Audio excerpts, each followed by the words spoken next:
గుంటూరు జిల్లా పొన్నూరులో మొక్కజొన్న నిల్వ ఉంచిన గోడౌన్ను అధికారులు సీజ్ చేయడంపై రైతులు తీవ్ర ఆందోళన వ్యక్తం చేశారు. ఈ విషయంపై గుంటూరు జిల్లా ఎస్పీకి రైతులు ఫిర్యాదు చేశారు. రైతుల కథనం ప్రకారం సోదా సముద్రయ్య షెడ్ లో తాము మొక్కజొన్న నిల్వ ఉంచామని, అయితే తమ అనుమతి లేకుండానే షెడ్డు తాళాలు తీసి లోపల వైసీపీ జెండాలు పెట్టి తమపై ఆరోపణలు చేస్తున్నారని ఆరోపించారు. ఈ వ్యవహారంలో అంబటి మురళీకృష్ణకు ఎలాంటి సంబంధం లేదని రైతులు స్పష్టం చేశారు. మా దగ్గర 320 టెక్కులు ఉన్నాయి. మొత్తం 5 మంది రైతులు కలిసి మొక్కజొన్న నిల్వ పెట్టుకున్నాం. రెవెన్యూ అధికారులు, మార్కెట్ అధికారులు కూడా ఇది మా పంటేనని గుర్తించారు. అయినా మాకు ఎలాంటి నోటీసులు ఇవ్వకుండా గోడౌన్ సీజ్ చేయడం సరైంది కాదు అని రైతులు ఆవేదన వ్యక్తం చేశారు. అధికారులు తమపై దౌర్జన్యంగా వ్యవహరించారని, 30 సంవత్సరాలుగా నరేంద్ర గారితో కలిసి వ్యవసాయ కార్యకలాపం నిర్వహిస్తున్నామని రైతులు తెలిపారు. తక్షణమే ఈ వ్యవహారంపై నిష్పక్షపాత విచారణ జరిపి తమకు న్యాయం చేయాలని వారు జిల్లా ఎస్పీని కోరారు. అదే షెడ్లో ఇట్లా సంగతి మేము కాసిన మొక్కజొన్నలు వేసుకుంటాం, రేటు లేదు, ఒక నెల చూసుకుని నాకు రేటు వచ్చి ఏదైనా 200 అమ్ముకుందాం అన్న ఉద్దేశంతో ఆ షెడ్లో పెట్టుకున్నామండి. పెట్టుకుంటే ఆ మొక్కజొన్నలో అవి అమ్మటి మురళీకృష్ణ గారు అని చెప్పి ఒక ఆరోపణ మా ఊళ్ళో బయలుదేరినాయి, పొన్నూరు బయలుదేరినాయి. చుట్టుపక్కల గ్రామాల జనాన్ని మొత్తాన్ని కూడా నరేంద్ర కుమార్ గారు పంపించి ఆ సట్టను పగలగొట్టడం జరిగిందండి. మేము వచ్చి అడ్డం పడి ఏడ్చి గొడవ చేసిన మమ్మల్ని నెట్టేశారే కానీ పోలీసు వారు మమ్మల్ని పట్టించుకోలేదు. ఎప్పుడూ వాళ్ళకే సపోర్ట్ చేసి వాళ్ళెమ్మటండి మమ్మల్ని ఇబ్బంది పెట్టారండి.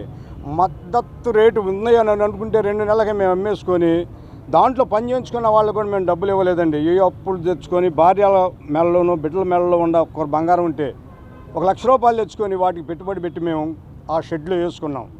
ఆయన మాకు వ్యవసాయం చేస్తూ ఉంటాడు. ఈ సోదా సముద్రం అనే వ్యక్తి మాకు వ్యవసాయదారు ట్రాక్టర్లు ఉన్నాయి ఆయనకి.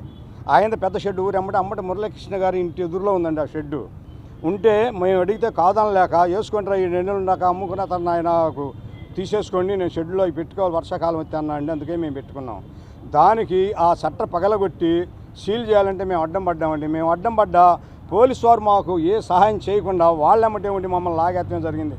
మా ఆడాళ్ళు చచ్చిపోతామని ఏడ్చి గొడవ చేసినా నిన్న వచ్చి మమ్మల్ని అల్లరి చేసి చాలా ఇబ్బంది పెట్టారండి. అంతేగానేది నిన్న ఎంఆర్ఓ గారు, సిఐ గారు, ఎస్ఐ గారు, కానిస్టేబుల్ మొత్తం వచ్చి కూడా నేను వచ్చిన మా ఇంటికాడి నుంచి అక్కడికి వెళ్తానే 2 నిమిషాలు కూడా ఆగకుండా నాకు ఫోన్ చేసి నేను తలికి వాళ్ళందరూ వాళ్ళే సట్టర్ లాగేసి ట్రాక్టర్ వ్యవసాయ పనిముట్లు లోపల ఉన్నాయి కూడా బయటికి తెచ్చుకొని లేదు. ఇప్పుడు లోపల ఆగిపోయినాయి, సీల్ చేశారు. మరి నా పరిస్థితి ఏందో నాకు అర్థం కాలేదు. మరి ఈ ఫోన్లతో మేము వాళ్ళకే మెసేజ్ ఇది చేసాము. నాకు ఈ ఫోన్లో ఉండాలి నెంబర్ నొక్కడానికి కూడా చేత కాదు. వచ్చిన ఫోన్ ఎత్తటం, కావాలంటే అంకెల్ చదువుకొని చేసుకోవడం పుస్తకంలో పెట్టుకొని, అంతేగాని నాకు అంతకన్నా నాకు తెలియదు. అది వాళ్ళు ఏదో ఫోన్ల ద్వారాగా చేశారు అని ఆరోపణ పుట్టించారు. అది నేను అడ్డుపడ్డానండి. అడ్డుపడి ధర్మం అని అడిగా. ఎంఆర్ఓ కూడా ఏం మాట్లాడలేదు కానీ ఆయన కాసేపు కూర్చోబెట్టి మేము రోడ్డుకి అడ్డంగా ఉన్నాం.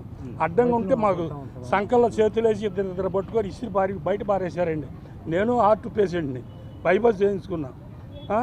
ఈయన అట్నే ఉన్నాడు. అట్లాంటి వాళ్ళు మమ్మల్ని ఇసిరి బయట పారేసి వాళ్ళు దౌర్జన్యంగా